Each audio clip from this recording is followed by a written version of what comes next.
If you don't think a DPF-Back exhaust sounds good, well, you might want to think again. We've just installed a Manta exhaust on my 200. I'm about to take it off the hoist and let you hear what it sounds like. Now you've got to keep in mind this is DPF-Back exhaust. I didn't want a really loud and obnoxious sound, but I've got to say after giving it a little drive, it does sound pretty tough. And this thing sounds pretty cool. The Manta exhaust on the 200 still puts out a pretty impressive note, considering it's a DPF-Back system.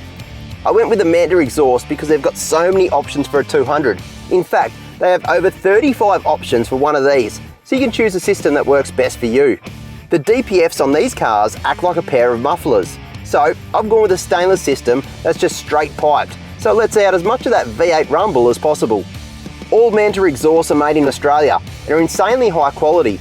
I've found they bolt up perfectly to the four-wheel drives they make exhausts for, and they even did a little custom job on mine for the chassis extension. If you're after a quality exhaust for your four-wheel drive, I reckon you should check out Manta because they're an Australian-made exhaust. They've got a dealer network right around Australia, plus they come with a heap of different options for your four-wheel drive. You can also buy them online at mantapro.com.au.